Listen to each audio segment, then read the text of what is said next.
সম্মানিত সুপ্রিয় দর্শক শ্রোতা দেশ ও প্রবাস থেকে যারা আমাদের সাথে সংযুক্ত আছেন, আমাদের ভিডিও দেখছেন অথবা শুনছেন, সবাইকে আন্তরিক প্রীতি ও শুভেচ্ছা জানিয়ে শুরু করছি আজকের প্রতিবেদন।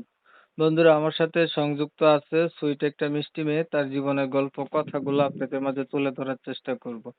আপনাদের হাতে যদি সময় থাকে ভিডিওটা না টেনে দেখেন, বুঝতে পারবেন। আর তার প্রতিবেদনে আসার কারণ সম্পর্কে আপনারা জানতে পারবেন। কথা না বাড়িয়ে পরিচয় করাইতেছি। আসসালামু আলাইকুম। ওয়ালাইকুম সালাম। কেমন আছেন আপনি? জি আলহামদুলিল্লাহ ভালো আছি। আপনি কেমন আছেন? এই তো আলহামদুলিল্লাহ ভালো আছি। আপু ভালো আছেন, ভালো থাকবেন, ভালো থাকাই কামনা করছি। তবে শুনতে চাচ্ছিলাম আপনার প্রতিবেদনে আসার কারণ কি ছিল, কেন আসছেন? প্রতিবেদনে আসছি ভালো একটা জীবন সঙ্গীর জন্য। ভালো একটা জীবন সঙ্গীর জন্য প্রতিবেদনে আসছেন। আপনার জীবন সঙ্গী নাই? না থাকলে কি আর আসতাম? পরিবারে আছে কে কে আপনার? পরিবারে ছোট একটা ভাই আছে, আম্মু আছে। ছোট একটা ভাই আর আম্মু। আপনার বাবা জি। নাই? না, বাবা মারা গেছে। আপনাদের এই সংসার চালায় কে? সংসারটা আমি চালাই।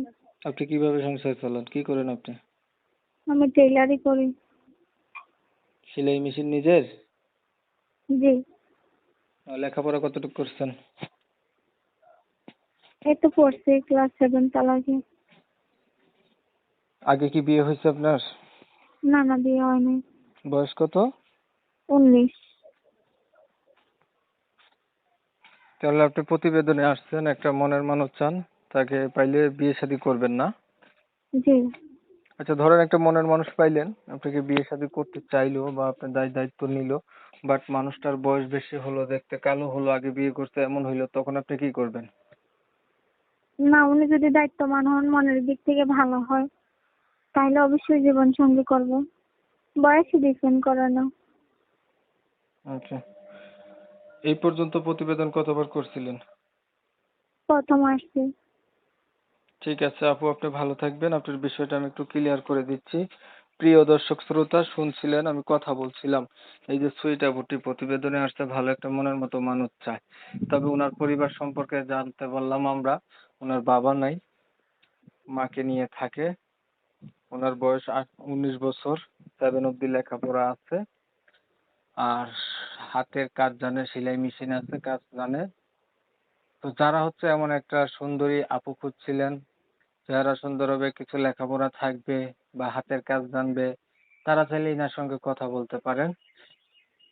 আমি হচ্ছে কমিউনিটি গাইডলাইনের কারণে এই আপুটির নাম ঠিকানা নিতে পারি নাই। আন্তরিকভাবে দুঃখ প্রকাশ করছি। আপনারা জানেন আমি এই রিলেটিভের ভিডিও দেই। ওনার ভিডিও যদি ভালো লেগে থাকে লাইক দিবেন, শেয়ার দিবেন, ইমো মেসেঞ্জারে ছড়াই দিবেন, আপনাদের মতামতগুলো কমেন্টে জানাই দিবেন। চ্যানেল যদি ভালো লাগে সাবস্ক্রাইব করে রাখবেন। অনেক সময় নিয়ে ভিডিও দেখছেন, ধন্যবাদ সবাইকে। সবাই ভালো থাকবেন, সুস্থ থাকবেন। আল্লাহ হাফেজ।